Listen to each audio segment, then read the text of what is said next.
Okay, so isang mapagpalang umaga po sa ating lahat at assalamualaikum warahmatullahi wabarakatuh. So nandito tayo ngayon sa Taytay Rizal, okay? So meron po tayo ditong refrigerator na tatak ay Panasonic. Yun, Econavi ho ito ha, yan. So ito po ay nabili ni Sir na second hand nung nakaraang araw lamang. Okay? Then nung sinaksak na nila, ang lumalamig lamang ay yung freezer. So wala ho silang masasabi sa freezer. Wala tayong problema sa freezer. Napakalamig ho ng freezer at nakakabuo po sila ng yelo. Ang problema lamang ho yung fridge. Bakit? Halos nasisira at nabubulok ho yung laman ng fridge at nagtataka sila bakit yung freezer napakaganda ng lamig samantalang yung fridge hindi lumalamig. 'Di ba? So magtataka ko nga pala. Oo nga naman. Bakit nga ba? So ang problema ho nito nung diniliver ho ng ating mga seller ay nakahiga daw sa sasakyan. So lagi kong pinapaalala hanggat maaari ang requirements ho natin ay patayo ho natin yung ating mga refrigerator, freezer, chiller na dinideliver sa ating mga customer kasi magkakaroon po talaga tayo ng future effect sa ating system kapag ka nakahiga po. Okay? So diretso na ho tayo. Bakit nga ba yung freezer nakakabuo ng yelo, napakalamig? Okay? Samantalang yung fridge nabubulok yung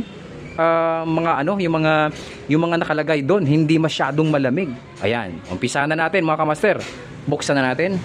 So yung mga tinanggal na ho natin yung mga yung mga takip, okay? So tingnan natin kung bakit nga ba ito ay magiging silbing paalala, babala sa ating mga kababayan na kapag bibili tayo ng second hand, siguraduhin natin na tama nga ba yung ibinibili nating mga refrigerator, fridge, freezer, talagang gumagana nga ba talaga o fully operational, kaya hanggat maaari pag bibili kayo, gumagana sa mismong unit, sa mismong area na pagbibilhan nyo. Kasi kapag nakabalot lamang yan, di ba? At hindi gumagana, so parang lang ho yun, susugal ho ka talaga kayo kasi nakikita nyo, ang ganda-ganda ng unit na to, pero hindi naman, siyempre nakabalot na ng plastic. So parang mangyayari dyan, sa bahay nyo na lamang siya papaandarin. Pero mas maganda, pag papunta na ho kayo, gabi pa lang, ipasaksak nyo na sa seller, para pagdating nyo, ayan po, may yelo po siya, okay. So kapag halimbawa kinuha mo na, at least ikaw mismo sa sarili mo, nakita mo na talaga nagyayelo yung refrigerator. So walang wala ka ng hesitation para hindi bilhin. Okay, ngayon kapag nagkaroon ng problema na hindi na lumamig, ikaw na may dyan, ikaw na may responsibility dyan, hindi na yung seller. Okay, buksan na ho natin to. Bakit nga ba hindi lumalamig? Yan. So wala nga talaga nakasaksak na ito mga kamasin, nakasaksak na ho yan yan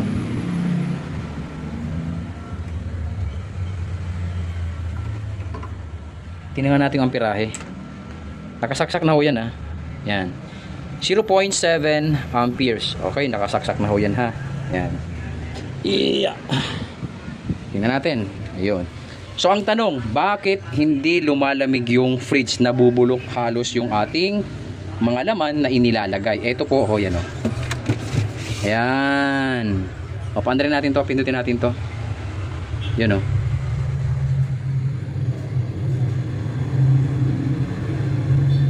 Oh no! So, sa madaling sabi, mali ho yung posisyon ng ating evaporator fan, mga kamaster. Tama sabi mo. Hindi po dapat ganyan ang posisyon ng ating evaporator fan. Okay? So dapat ang ating evaporator fan ay papunta ho doon. Ganito ho. Yan. Tanggalin ho muna natin Paalala, baliktad ho yung posisyon ng ating evaporator fan. At kahit bago ho ang ating refrigerator, kung baliktad ang posisyon ng ating evaporator fan, hindi po lalamig yung fridge area, mga kamaster. Tandaan nyo po yan Baka ho tayo magkamali doon sa mga technician na nagtutroubleshooting o di naman kaya doon sa mga customer na nagdi-DIY. Kung magpapalit ho kayo ng evaporator fan, tingnan nyo ho yung posisyon Tingnan nyo ho, kasi pag nagkamali ho kayo ng posisyon ng evaporator fan, magkakaproblema ho tayo. Hindi ho yan lalamig, mga kamaster. Okay? Yan. Ito po, dapat nakaganon po yan. Yan.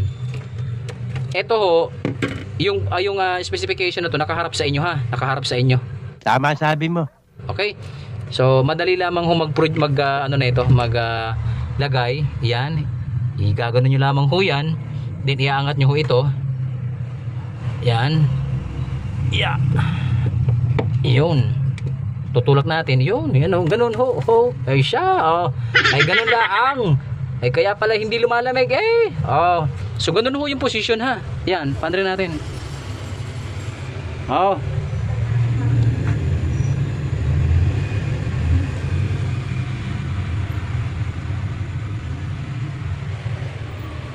Tamo. O, ganun lamang ho So, ang gagawin ho natin, kasi wala talagang kalamig-lamig dito, mga kamaster. So, wala talagang kalamig-lamig. Bakit? Lahat ho ng, hangin, naka-focus ho dun sa freezer. Tama sabi mo.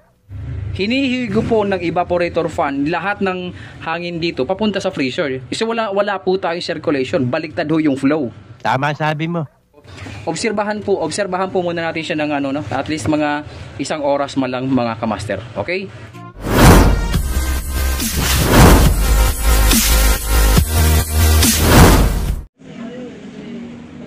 Okay, so pagkalipas ho ng 1 oras, ayan, okay na ho ito, no? So, puntahan na ho natin yung yung ating refrigerator na bottom freezer. At paalala ho, no, mga kamaster, yung nirereklamo ho nila, yung fridge, hindi ho talaga lumalamig. Halos nabubulok ho yung laman ng kanilang fridge. Kasi nga ho, baliktad ho yung posisyon ng ating evaporator fan. Kung yung mapapansin, no, ito ho yung pinoproduce na yelo ng ating freezer. So wala ho tayong kaproblema sa ating freezer part. Ang problema lamang ho nito ay baliktad lamang yung evaporator fan, mga kamaster. At buksan na ho natin, yan. Yan, no. Yun ang lamig, pwedeng pakasalan, no. Ayan. So, okay. So, paalala ho dun sa mga technician, paalala, at ito nga po talaga, ito po ay nabili ng ating minamahal na customer sa online at second hand niya po nabili. Ngayon, 1 araw niya lamang ginamit, ayun na, hindi na ho lumamig yung bandang itong fridge, kasi nga ho, bottom freezer ho ito. Ayan. So, nung ating chinek kanina, unang bukas natin, bumungad ho sa atin yung posisyon ng evaporator fan na baliktad. Okay, dapat ho ang posisyon ng ating evaporator fan ay nakaharap po doon sa freezer. Itong na to, okay, nakaharap po doon, at yung specification niya dapat nakaharap sa inyo. Hindi ho nakaganon kagaya ho kanina, no, nakaharap sa iyo. So babaliktad ho 'yon. So talagang hindi ho talaga lalamig yung ating fridge kapag ganoon ho yung position ng ating evaporator fan. So ayan ha. Natuto na ho tayo, mga kamaster.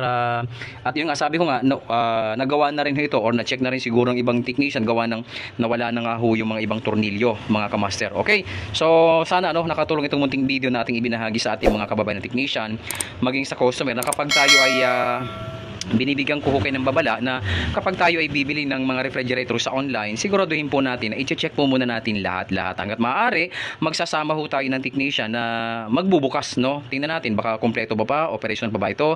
So, wag ho tayong bibili ng refrigerator na naka-off. So, dapat, kung bibili man tayo ng refrigerator na second hand, kailangan pupuntahan nyo mismo yung refrigerator na yon na gumagana, nagyayelo, saka nyo na ho ikunin. Ngayon, kung sa kabila ng nagkaroon ng problema, pagdating sa bahay, nagkaroon ng problema, wala na hong pananagutan yung seller. Pero as long as hindi nyo nakitang lumalamig, hindi nyo nakitang nagyayelo, so wag ho tayo basta-basta mag-grab, no? Wag tayo basta-basta mag-grab ng opportunity na bilhin yung refrigerator na hindi naman talaga natin nakita kung lumalamig ba, nakakapagpatigas pa ng yelo, mga kamaster. Ganun lamang, simpleng lamang ho yun. Simpleng tips ko lamang ho sa inyo. Kagaya na ito, at ang nangyari pa, pinahiga po daw di umano ito sa sasakyan as per sabi ng ating minamahal na customer. So syempre, pag pinahiga, magkakaroon talaga ng problema. At the same time, yung langis nun, malaki ang possibility na sasama ho yan sa buong system. Pati sa refrigerant, sasama ho yung flow ng refrigerant, sasama ho yung langis, yung flow, sasama ho yung langis sa flow ng refrigerant throughout the system. Okay? So, pindutin ho natin to. Ayan, pag pinindot natin to, ayan, pindutin natin under ho yun. Yun. So, gano'n lamang ho yan, oh. Napakaganda ng distribution. Tungkol sa bagay na yan, pinaghandaan ko na yan. Ayan. So, kaya ho hindi lumalamig, no, yung ating fridge, kasi baliktad ho. Dapat ang hinihigop ng evaporator fan na to ay galing ho doon sa freezer. Okay? Yung lamig na galing sa freezer, hinihigo po ng ating evaporator fan para ibato ho dito sa ating fridge. Tama sabi mo. So wala ho talagang lamig na mapupunta sa fridge kapag baliktad ang posisyon ng ating evaporator fan. Kahit bago ho yan, kung sakali man ay pinacheck sa ibang technician. Kaya sa ating mga minamahal na technician, kapag ka ho kayo nalilito, picturean nyo ho muna bago ho kayo magpalit o bago ho kayo mag-troubleshoot sa mga bottom freezer. Kasi dyan ho nagkakaroon ng problema. Pag mali ang posisyon ng ating evaporator fan, magkakaproblema ho tayo mga kamaster. Okay? Tama sabi mo. So mayroon tayong proper circulation. So yun lamang ho ang ating nakikitang problema dito mga kamaster. Baliktad lamang ho yung evaporator fan mga kamaster. Okay? So sana nakatulong na naman itong munting video, munting tutorial na ating ibinahagi sa ating mga kababayan na technician na hindi lumalamig yung fridge pero yung freezer hanep. Tingnan nyo naman kung gaano siya nagpo-produce ng yellow mga kamaster. At yun pa yun. Okay, so dahil po yun sa maling posisyon ng ating evaporator fan mga kamaster. Maraming salamat po sa inyong lahat at magandang hapon po.